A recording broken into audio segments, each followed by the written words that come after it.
একটা বিষয় নিয়ে আজকে আলোচনা করব, সেটা হলো আমি যে গ্রামে মোটরসাইকেল নিয়ে গেছিলাম। তো মোটরসাইকেল নিয়ে যে একটা প্রবলেম হয়েছিল, সেই প্রবলেমটা সবার সাথে শেয়ার করবো। মেয়ে ভাই ক্যামেরা দিকে আনো।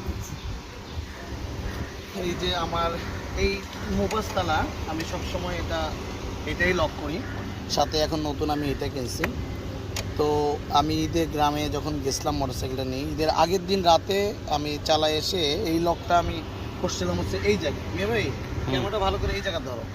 এই লকটা আমি ধরছিলাম হচ্ছে এই জায়গায় দেওয়ার কারণে যখন আমি ঈদের দিন সকালে গাড়িটা বের করছি, বের করার সময় আমি এই তালাটা খুলতে মনে নেই আমার, যার কারণে এই এবিএসের যে ডিস্কটা আছে, এই এবিএসের ডিস্কটা এই তালার কারণে চাপ খেয়ে একটু বাঁকায় গেছে। একটু বাঁকায় যাওয়ার কারণে আমি যখন গাড়িটা বের করছি, দেখি আমার হচ্ছে এই গাড়ির ট্র্যাকশন কন্ট্রোল আর হচ্ছে এবিএসের লাইট সেটা মিটারে অন হয়েছে। এখন গাড়ির গতিও কমে গেছে। তো আমি এখন কি করব আমি বুঝে উঠতে পারতেছি না। তখন মাথায় আসলো কি যে আমি যেদিন আমি গাড়িটা চালাইলাম ঈদের আগের দিন রাতে, ওই দিন ওই কাদা পানি ছিল, কম মানে হাঁটুর নিচে বেশ ভালোই পানি ছিল, ময়লা পানি। আমি মনে করছি যে হয়তো ময়লা পানির কারণে এবিএসের যে ওই যে সেন্সরটা, সেটা তো কোনো কারণে ওই ময়লা পানি দিয়ে ঝামেলা হয়েছে, তাই না? তারপরে আমি যেখানে কাজ করাই মোটোডক, ওই তেজগাঁয়ে ফনিশ টাওয়ারের নিচে, ওমর ভাইকে ফোন করলাম। ওমর ভাই, আমার গাড়িটার তো এবিএস আর ট্র্যাকশন কন্ট্রোলটা অন হয়ে আছে, কি করা যায়? আমি তো কাদা পানির মধ্যে চালাইছি। কয় ভাই তাহলে এটা ভালো করে ওয়াশ করেন, ভালো করে ওয়াশ করলে হয়তো বা এটা ঠিক হয়ে যেতে পারে। তো আমি ভালো ওয়াশ করলাম, নিজেই ওয়াশ করলাম। তারপরে পাউডার দিয়ে ওই নেট দিয়ে এবিএসের সেন্সরগুলো আমি ওয়াশ করলাম, কিন্তু আসলে খুব একটা কাজে আসে নাই। তো এখন আমি তারপরে কি করি, ভাইকে আবার জানাইলাম, অমিত ভাইয়ের সাথে কথা বললাম। বলল যে ভাই আপনি ভালো প্রেশার পাম্প দিয়ে ওয়াশ করেন। তারপরেও ওয়াশ করলাম রংপুর শহরে নিয়ে যেয়ে, রংপুর ওই জাজ কোম্পানির মোড়ে ওখানে আমি ওয়াশ করাইলাম। কিন্তু তারপরেও আমার এই ট্র্যাকশন কন্ট্রোলার কাজ হইল না। ওটা ওই যে মানে লাইটটা জ্বলেই থাকতেছে।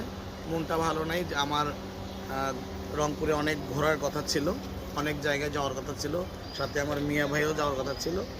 এটা কোনোটাই হইল না, মনটা অনেক খারাপ। তো তারপরে এখন এই আসলাম, এই যে আমি গতকাল আসছি রংপুর থেকে, আজকে মোটোডগে গেছি। তা ওমর ভাই যাওয়ার সাইকেলটার ট্রায়াল দেওয়ার পরে বললো যে ভাই খুব বেশি সমস্যা না, এটা চেক করতে হবে। তো তার আগে উনি পিছনের চাকাটা ঘুরে দেখলো, তারপরে সামনের চাকা ঘুরে দেখে যে আমার ওই চাকাটার এই বিএসের যে ডিস্ক, এটা তালা লেগে ওইটা চাপ খেয়ে বাঁকায় গেছে। এটা আমি এখন আপনার ভিডিও দিচ্ছি, পুরাটাই দেখাচ্ছি এখন, এটা সবার উদ্দেশ্যে। একটা ভুলের কারণে এই যে তালা দিছিলাম ডিস্কের মধ্যে, এই ডিস্কটা খুলতে তালা না খুলেই হালকা একটু টান দিছিলাম, যার কারণে আমার এবিএসটা এই যে টাল হয়ে গেছে। এই এই এই এই টালার কারণে কত কষ্ট করে রংপুর থেকে আসছি ভাই। তাহলে আমার হচ্ছে ওমর ভাই কাজ করতেছে। হ্যাঁ করবো, কাজ না করলে তো এখনই পাল্টাবে।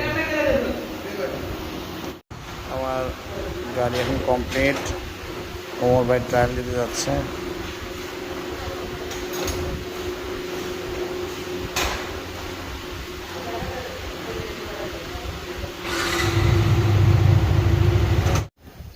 এই হচ্ছে অবস্থা। ধন্যবাদ ওমর ভাই, সাইফ ভাই, আপনাদের অসংখ্য ধন্যবাদ আমার গাড়ির কাজটা কমপ্লিট করে দেওয়ার জন্য।